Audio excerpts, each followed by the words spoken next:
नमस्कार, मैं अभिनेंद्र और आपने देखना शुरू कर दिया है द प्रिंट लाइन्स।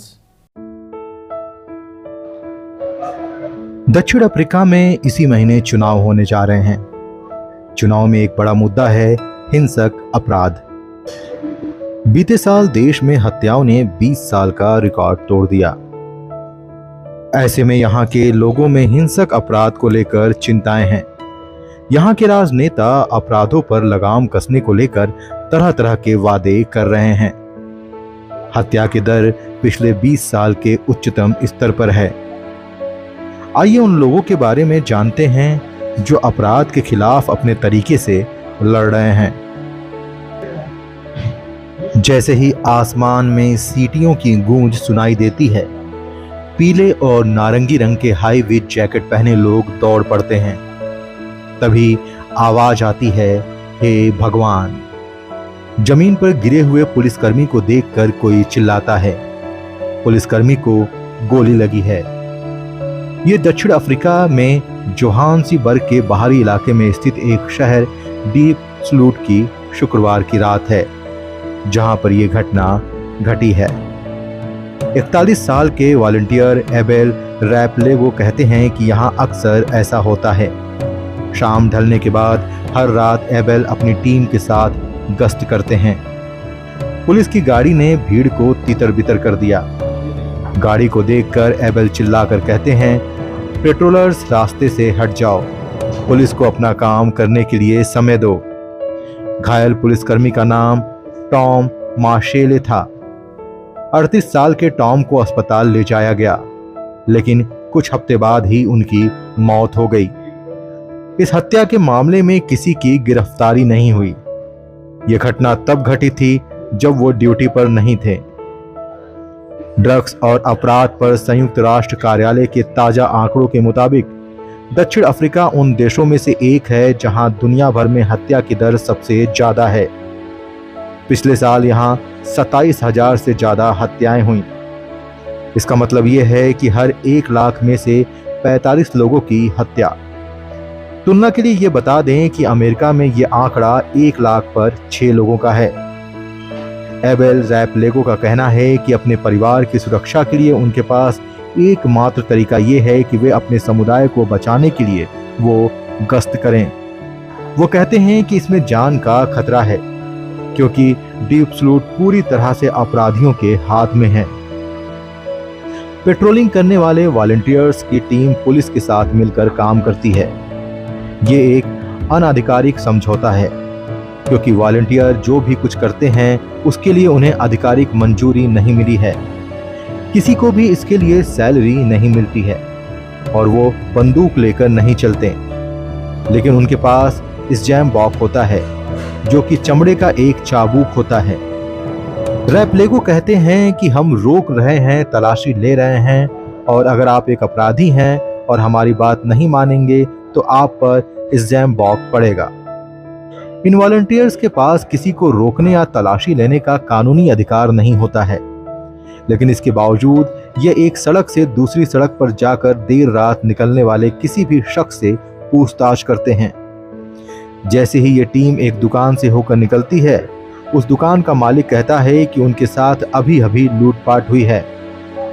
वॉलंटियर्स एक शख्स को भागते हुए देखते हैं और उसे पकड़ते हैं। वो उससे लूटे हुए फोन और पैसे के बारे में पूछते हैं। उस शख्स को वॉलंटियर्स इस जैम बॉक्स से मारते हैं, जो अपने आप में एक अपराध है। इस बात का कोई सबूत नहीं था कि उस शख्स ने कुछ गलत किया है, लेकिन वो उसे जाने देते हैं। जब वॉलंटियर्स की टीम से पूछा जाता है कि आखिर उन्हें ऐसा करने का अधिकार किसने दिया, रैपलेगो इस मारपीट का बचाव करते हुए कहते हैं, याद रखिए, डीपस्लूट हमारी जगह है। अगर हम डीपस्लूट को ठीक नहीं करेंगे तो कोई नहीं करेगा।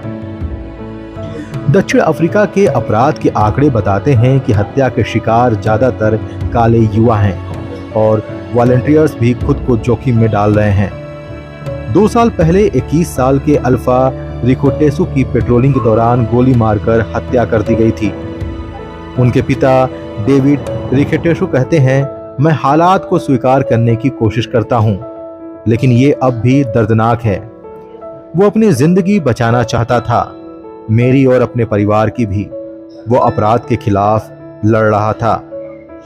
जब वॉलंटियर्स की टीम को आपराधिक गतिविधि के बारे में पता चला तो सीटी बजाई गई और अल्फा उस जगह पर पहुंचने वाले पहले सदस्य थे। उन्होंने अपराधी को पकड़ भी लिया था, लेकिन उनके हाथ में गोली लग गई। वो जख्म बर्दाश्त नहीं कर पाए। लेकिन इस हत्या के लिए भी कोई पकड़ा नहीं गया, ठीक वैसे ही जैसे पुलिसकर्मी की हत्या के मामले में किसी की गिरफ्तारी नहीं हुई। डेविड नाम के शख्स मीडिया को बताते हैं कि हर रोज लोग लूट जाते हैं, हर दिन यहाँ लोग मर रहे हैं। मैं दिन रात उनकी सलामती की दुआ करता हूँ। यहाँ नियम कानून की कोई जगह ही नहीं है। हिंसक अपराधों की वजह से यहाँ की अर्थव्यवस्था को भी बड़ा नुकसान हुआ है। वर्ल्ड बैंक के अनुमान के मुताबिक दक्षिण अफ्रीका में हिंसक अपराधों की वजह से करीब 40 बिलियन यूएस डॉलर का नुकसान होता है। ये देश की जीडीपी का करीब 10% है। ये समस्या नस्लीय रेखाओं से परे है। यहाँ 3 दशक पहले ही नस्लवाद का अंत माना जाता है, लेकिन अब भी ये भेदभाव दिखता है। डीप स्लूट से 37 किलोमीटर उत्तर पश्चिम में ब्रिटिश शहर में एक और पेट्रोलिंग समूह अपने मिशन पर लगा हुआ है। अफ्री फोरम नाम के इस संगठन को किसान चलाते हैं। इन लोगों का कहना है कि ये ज्यादातर गोरे अफ्रीकी लोगों का प्रतिनिधित्व करता है और उनके संगठन में देश भर के 3 लाख से ज्यादा लोग हैं। पिकअप ट्रक, क्वाड बाइक और ड्रोन्स की मदद से ये रात भर खेतों और पुरानी बिल्डिंगों में नजर रखते हैं। वे कहते हैं कि उन्हें चोरी किए गए सामान की तलाश होती है। साथ ही वो ऐसे लोगों को भी ढूंढते हैं जो संदिग्ध होते हैं। डेवार्ड भी एक वॉलंटियर हैं और इनके पास हथियार है। डेवार्ड के अलावा कई ऐसे वॉलंटियर्स हैं जिनके पास हथियार भी है। डेवार्ड मीडिया से कहते हैं कि आप चाकू से गोलीबारी का मुकाबला नहीं कर सकते। मैं अपने परिवार की रक्षा के लिए हिचकिचाता नहीं हूं। अगर किसी से मेरी झड़प हो जाए और वो मुझे चोट पहुंचाए तो मैं पीछे नहीं हटूंगा। किसान बारी बारी से गश्त करते हैं। कभी कभी एक हफ्ते में 4 या 5 बार ये लोग गश्त करते हैं। फार्म वॉच का नेतृत्व करने वालों में से एक जोहान डी क्लार्क पिछले 5 साल से रात में गश्त के लिए निकल रहे हैं। वे कहते हैं हमें अपने भेड़ों को बांधना पड़ता है ताकि अगले दिन के लिए हमारे पास कुछ काम रहे। इस तरह से हर रोज बिताना काफी कठिन है, क्योंकि आप पूरे दिन काम करते हैं और रात में पेट्रोलिंग। गोरे किसानों पर हमले ने दुनिया भर का ध्यान अपनी तरफ खींचा था। साल 2018 में तत्कालीन अमेरिकी राष्ट्रपति डोनाल्ड ट्रंप ने ट्वीट किया था, जिसमें इस बात का इशारा किया गया था कि दक्षिण अफ्रीका की सरकार गोरे किसानों की जमीन जब्त कर रही है, जो कि एक झूठ था। ट्रंप ने बड़े पैमाने पर किसानों की हत्या की भी बात कही थी। पिछले साल जुलाई में प्रिटोरिया में पैदा हुए टेस्ला के मालिक एलन मस्क ने इस बहस में अपना योगदान दिया। उन्होंने विपक्षी party economic freedom fighters party के बारे में ट्वीट किया और कहा वो दक्षिण अफ्रीका में गोरे लोगों के नरसंहार पर जोर दे रहे हैं। ऐसा कोई प्रमाण नहीं है कि किसान दूसरे लोगों के मुकाबले अधिक खतरे में हैं। आंकड़ों के मुताबिक दक्षिण अफ्रीका की आबादी में गोरे लोग 7% हैं से अधिक हैं, लेकिन हत्या के शिकार लोगों में उनकी संख्या 2% से कम है। हालांकि किसानों के बीच डर वास्तविक है। डी क्लार्क कहते हैं हम पिंजरों में रह रहे हैं, ये असामान्य है, ऐसा नहीं होना चाहिए। अगर इस देश में कुछ एक चीज बदल सकती है तो वो ये है कि यहाँ से अपराध खत्म हो जाए।